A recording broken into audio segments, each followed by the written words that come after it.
I want to debug this program now. And let's see. Let's see, debug the program. Let's see. Start debugging. Start debugging. Now, I made the program start from line 102. I don't want to worry about everything I did before line 102 because all the things I did before line 1, the first 101 lines are creating classes, inheriting classes, and two other things. The program really starts from here. And it is here that when you will see now that what am I doing in line 102? I'm creating a set of marks for one student, a set of marks for another student. So let me just be careful, use words correctly. A list of marks for one student, a list of marks for another student, and so on. And if you keep looking, if you can see where my arrow is moving on the top left of the screen, you will see if I now press F10 and in F10 you will see that it says class variables. It has assigned 50s, 56, 90, 92 to G1. So that's a set, and that's a list that can be indexed through called G1. And as I continue doing that, you can see another one, G2. It has read that. It has read that. So it's executing those simple statements line by line, and it is as it's executing them, it is telling me it has understood that it has bound G1 to those marks. It has bound G2 to those marks. It has bound G3 to those marks, which is what I want to be done. Now, the next thing, if I press my F10 now, the next thing is that it has bound Ashubiaro Ujuku to N1. It has bound Maroko Shango to N2. It has bound Owambe Kilode to N3. It has bound, so it continues to bind values, and then it's binding matric numbers to people to matrix and all those ones. So it does all of that to line 125. Now let us look at what happens from line 126 to 133. Line 126 to 133 is a block statement. That block statement is going to create 8 students. It's going to create 8 students. Out of those 8 students, 5 of them are ordinary students. And then 3 of them are special students. Now, because the template to create students is in the student class, which we created above, it's going to, when I say go in, it's going to take, once it tries to process the first student, it's processing the first student with N1, which is his name, which is Atubiaro Juku, with M1, which is his matric, and with G1, which are his marks. It already knows those things. It already knows them. It knows them because that was what we were doing in the beginning. We were binding those values. Now, if you look at this, statement here, it is like a function call. I'm calling students and I'm passing these things to it. But is it a function? Yes. That is why a class is callable. And when you call a class, at the point where you are instantiating, you are calling the init. So what I'm going to do now is that I'm just going to press F10 and you will see what happens next. What happens next is that control will be passed back to the class. When I press F10, oh, sorry, is it F11 now? You should press that. You see, control is immediately passed to class student, to the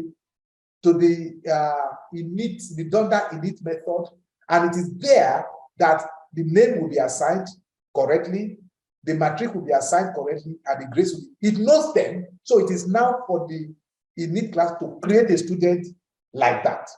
So if I now use F10 to go through this step by step, it is by the time it finishes that, it has created the first student. And then you can see that it has created the first student. Let us see whether we can find it. Yes, let me see whether the first student is there now. as a student variable. This, let me do F10.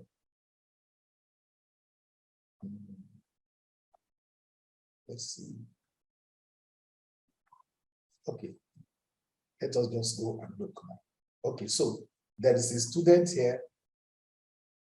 So it has created 0, 1, 2, 3, 4, 5, 6, 7. It has created them. If you click on this now, you can see all the information of that particular student. His name is Ashubiaro Ojuku. His matric is this. His grades are this, and everything you can see. You can go and query any other student that has been created that way. So that is how. So at this point now, we have created these students wholesale. How did we create them? By the computer going to the class and looking for the Donda init method and using all those information that it has. Now, line 134 is an interesting thing. Line 134 is an interesting thing. From lines 126 to 133, the student that we don't know, these students are in a list called standard list. Standard list 1 is the student. Standard list 2 is the student. Standard list 0, for instance, is the first on the list is a student.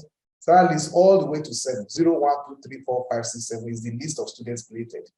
And inside that, first time you are creating things, when you call a student, it behaves like a function. At that time, you are calling the Donda init function. You are calling the Donda init function. Now, at line 134, we are calling the 5th student, which is the student list 4. That is, let us see which student that is now. That is Kako Wata. Now, we just put the student and then we just put bracket. I want to see whether there's anybody in the class that can guess what is happening here. Because it is like a function call, and that function call is using the 5th element of the, it's treating the 5th element of the list as if it is a function. Now, when I go into this, what is going to happen? Is there a function? If there's a function, what function? I want somebody to answer that. Let's see whether I can see the. I want to see whether yes, the chat room. Is it a function? What function? Okay, so Olarinde Ali says it is the init function that I'm calling. Is there anybody else with an answer? Olarinde Ali says it is the init function. Does anybody else have an answer? Can I put the question again? See, line 134 is like a function call. Is it a function call? If it's a function call, what function is being called here? So, Olarinde Ali, I'm assuming you mean the init function in the student class. Okay. The getter method. Usman Bakare says the getter method, the init method. The init function, the init function. Okay. So the getter method. None of you is correct. Let me just tell you why it's not the init function. The init function is called only once. The init function is called only once at the point where you are creating the class. Here, this is already an existing student whose name is known, whose matric is known, whose marks are already known.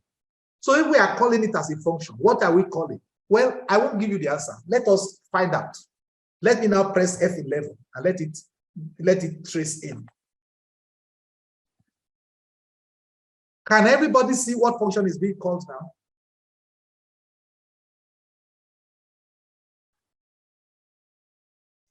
Can you see what function is being called? What's the name of the function? Yes, I call it the 4th student. What's the name of the function that is being called? The call function.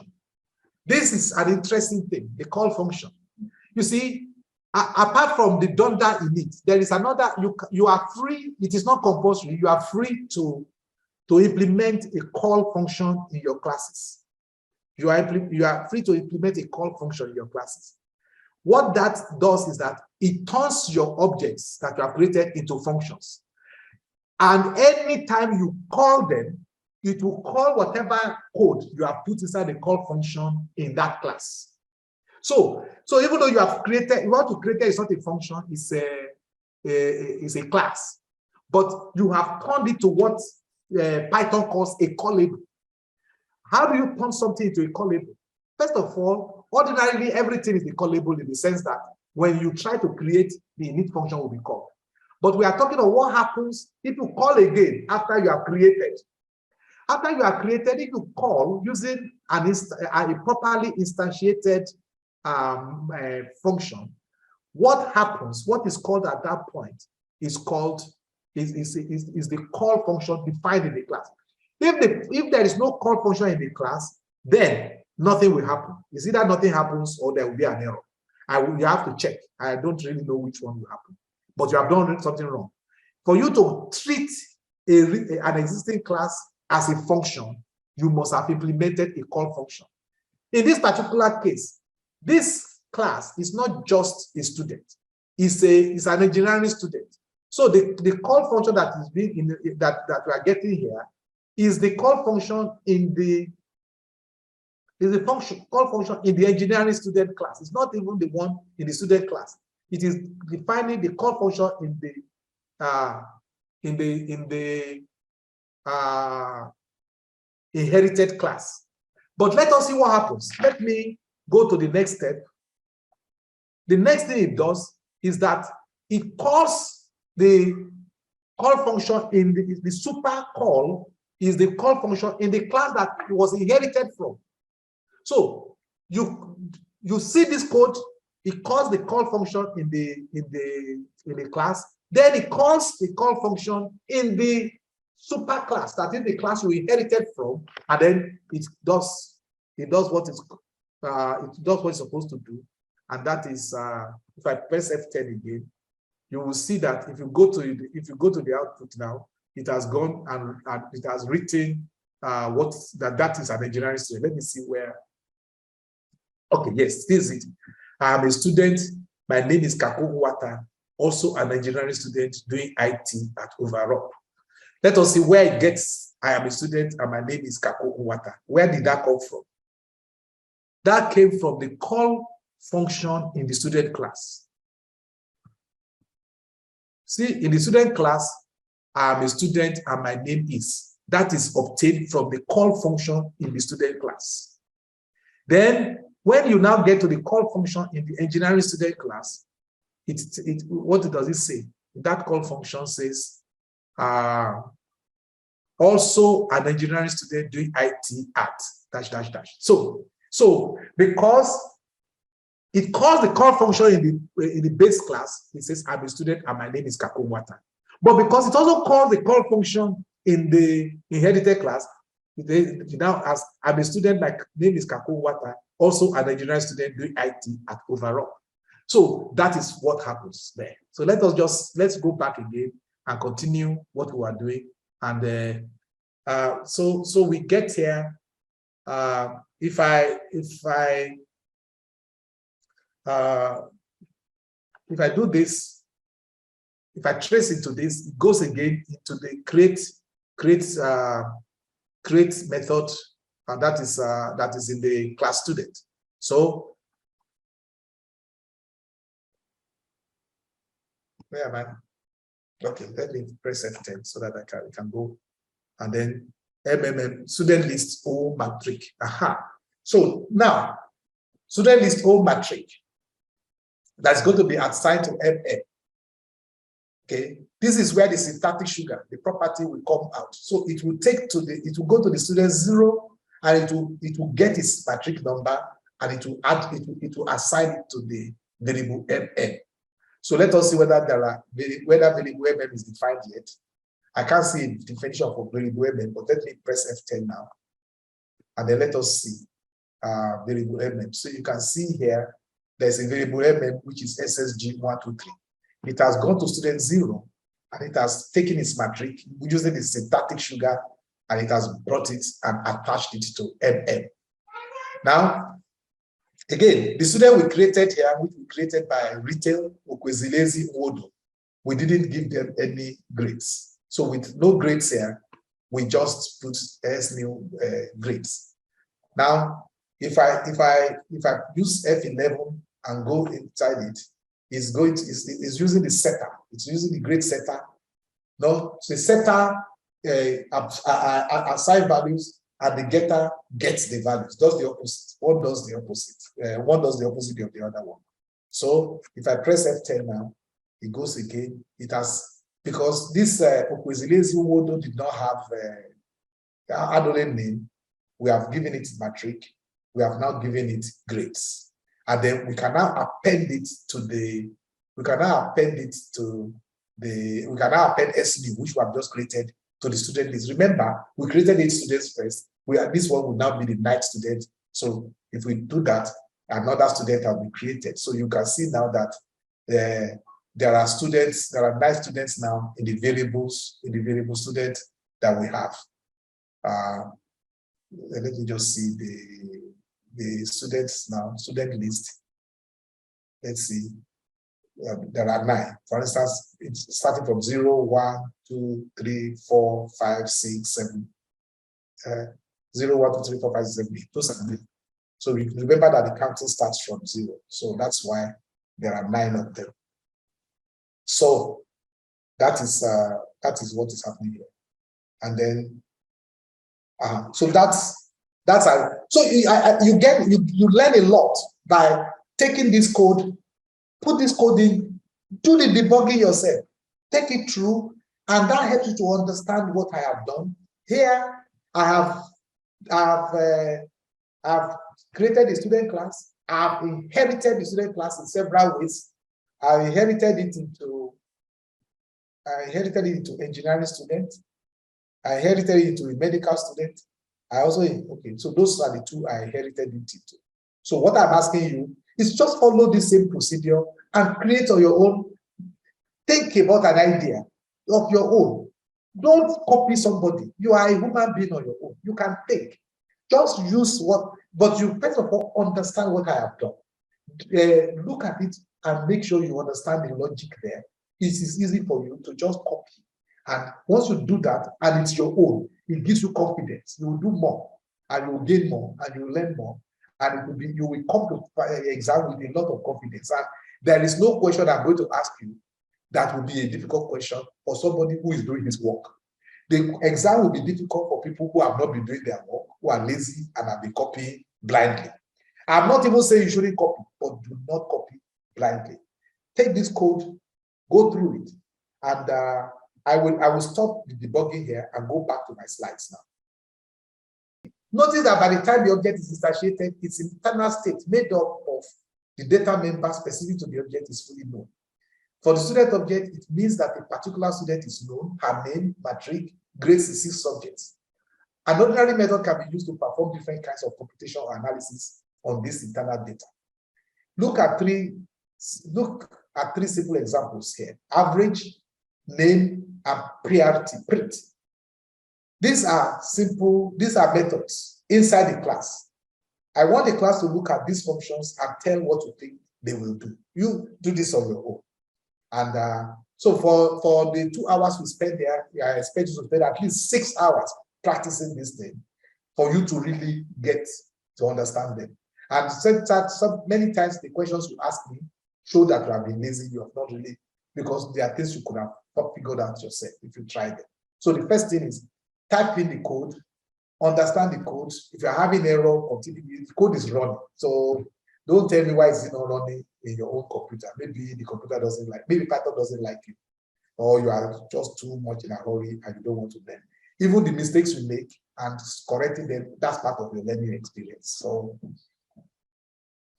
notice that they will all have access to the internal state of the object that uses them. That is the word, that is what the keyword self does. You see that in the dunder in it, there is self. So when you say average, how does it know which average? It knows that it is the average of the self, of the student object that is calling it. And that's because of the self function that is here. And you do not have to put that when you are calling average. You don't have to put anything there. It already knows that self is what it will use. A method is a function. Ordinarily, it should have arguments. When it does not explicit take argument, it already has access to the internal state of the object as its implicit arguments. This allows you to see that statements such as standard, student average, student print, student name will do things using the data already present in the particular student object that is being used to call it. So when you use Okezele's to call average, it knows whose average you are looking for. When you use Abigail to call average, it knows that you are looking for the average of Abigail. So it doesn't really have any problem, because it just, if you are using any student in the list to call average, it knows everything about that particular student, and it will give you the average of that particular student. So object-oriented programs cannot have errors that ordinary procedural programs have, because many things are just automated that way. So it needs no further argument to be specified, because the object initiating the method is the self defined in the method definition. Take a look at what happens in a debugger, the way I've been showing you. A class method does things, not for an object. Okay, we have seen methods like average, print, and all those ones that does things, that do things for objects. But there are methods that don't do things for objects. For instance, there are one of such methods, where a class method is such a class. An example of a class method here is create by name. This method acts even before the object is created. It works as a helper of the init method to properly instantiate a student object that did not have its internal state fully defined. And it's an example of a class method. So when you see that in my code, let me just see where you get that one, so that you can take a look at that. It is online 130, the lines 136 creates a student with whose internal state has not been fully defined. We don't know everything, we know only the name. Create by name will create that student and will give you default values. So this is one, and that create by name it will call. Let me show you the function. Let me show you the function now. This is the method, create by name. Create by name is not an ordinary method. It is a special method with a decoration. Anything that has decoration is different. So it is a class method. It is the method that will be called when you try to create a student and you only supply his name. You didn't supply all the other things. With that, it will take the name you have supplied, but it's going to give default values. That is an example of a class method. You remember that whereas the ordinary methods need an instance to work, a class method doesn't need an instance because it creates the instance by itself. Its action is to create an instance. So that's an example of a class method.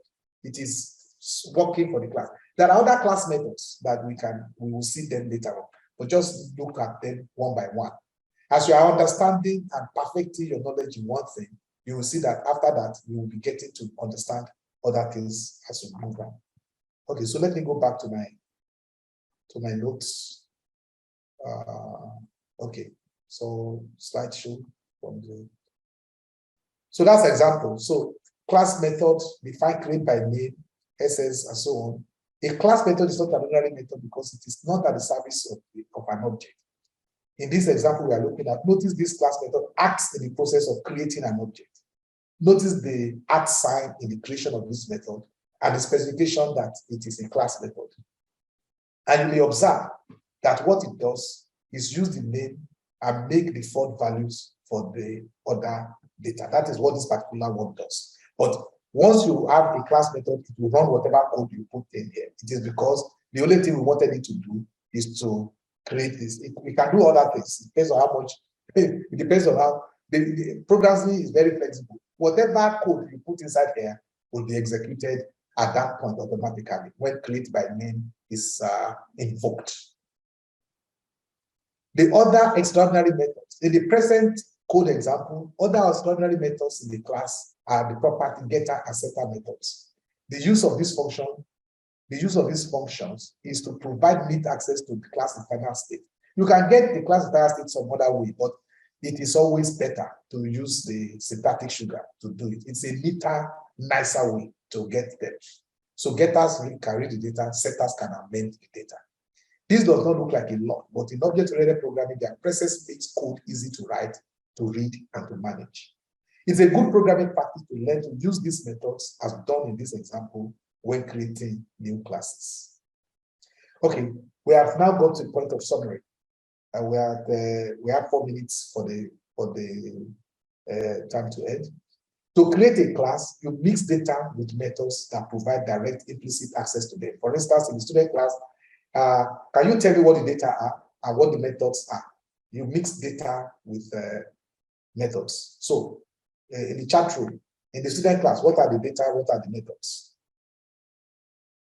Olabide Ali, just type in your method, your question into the chat. Don't tell me I have a question. Just type the question, no matter how long it is, I will see it. So my question to you now is, in the class we have just looked at, what are the data elements and what are the method elements that you have seen? Okay, name, matrix, scores, good.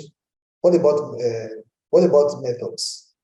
What about methods in this particular class? No, classmate, yes, what are the methods? Which ones? What are the methods in this class? Well, call is a method, but there are other methods. Average, good. Average is a method. Print is a method. I didn't have they have a create name. They have an append. PRT is a method, yes. So I'm talking of the method in this class.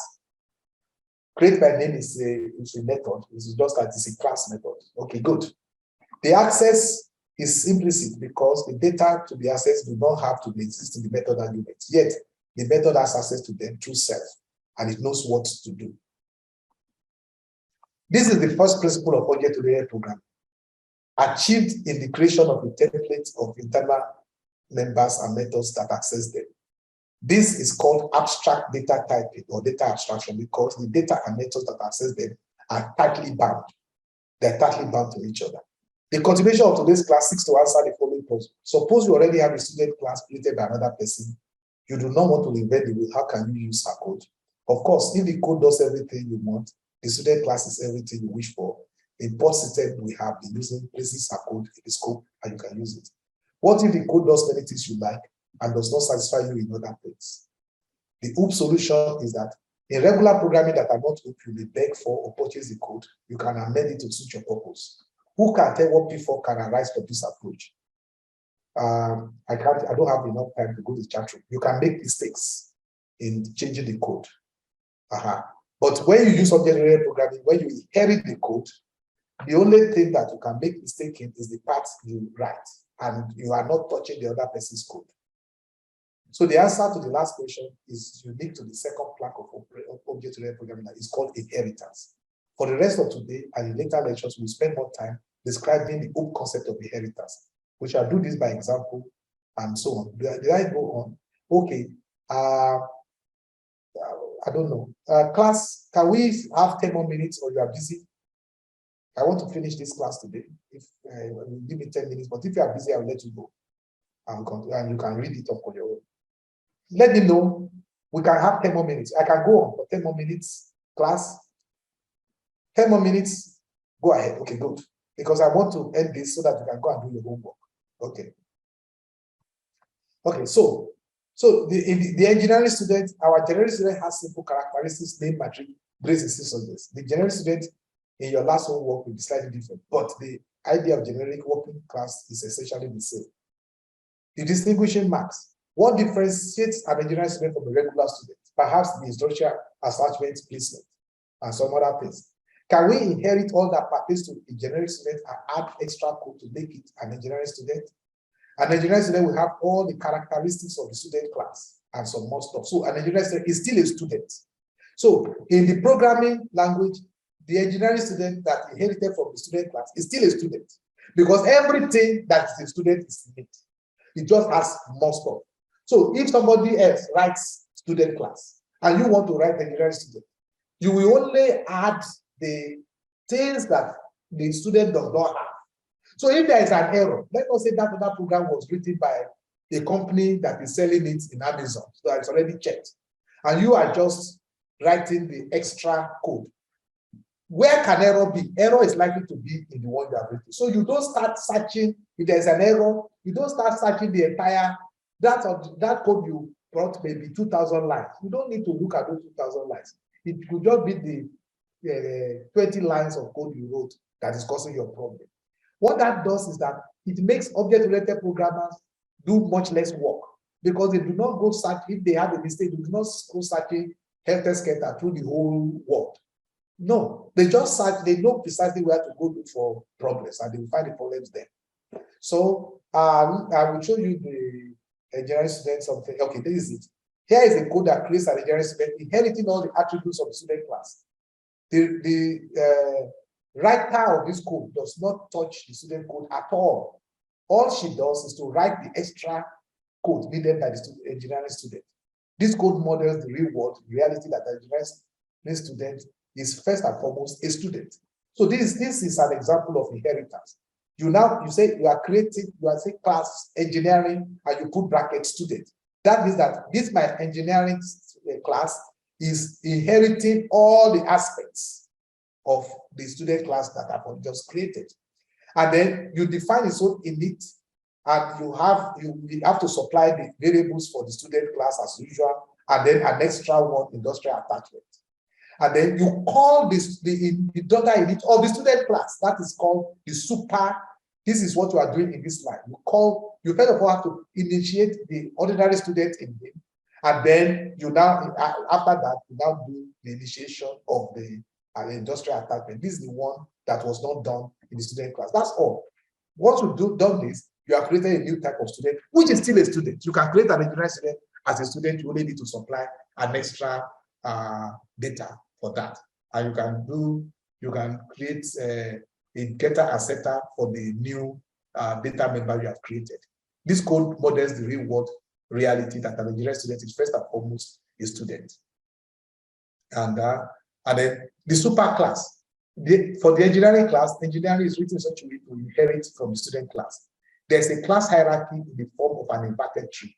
You can look at the student class as the root, and the classes inherited as root and branches.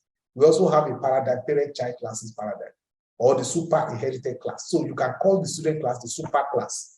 But the problem is that the super class has more information than the inherited class. Because the engineering student has everything the super class has and more.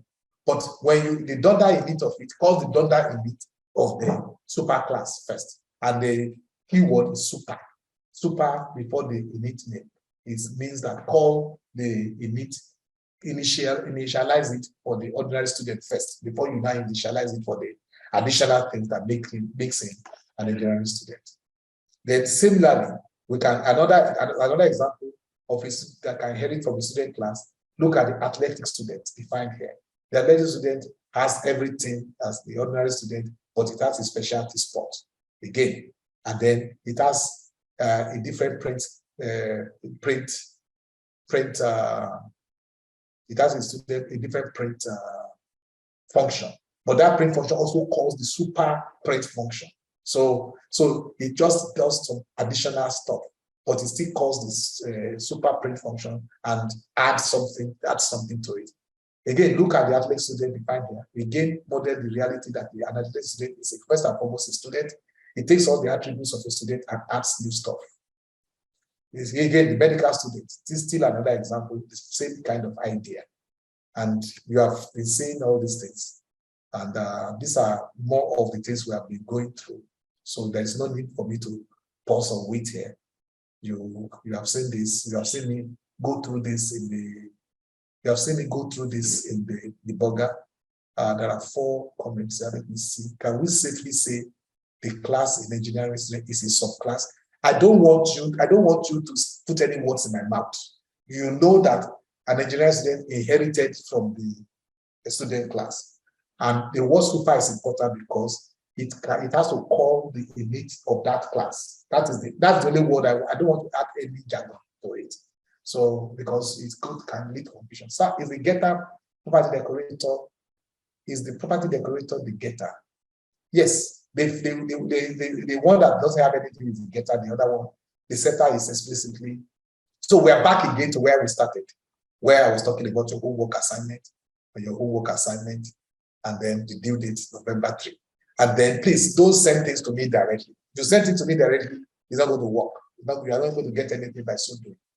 Send things to your class rep, and then we will move from there. So what time do we have? We are now 6. I thought I would take 10 minutes, but I've done in 6 minutes. I'm happy that we can cover this. And next lecture, we can discuss the homework and we can discuss more stuff. And if you have questions, ask them in the chat room, and I will look at all the questions that are asked in the chat room. So I anticipate the recording. You don't need to, whether you anticipate or not, the recording will be done. But you give us 24 hours to cope with it, because somebody, not just dumping, somebody has to work on it and prepare it for uploading. We will give you. So that is, don't you see that we didn't need to anticipate anything before we give you all the previous ones?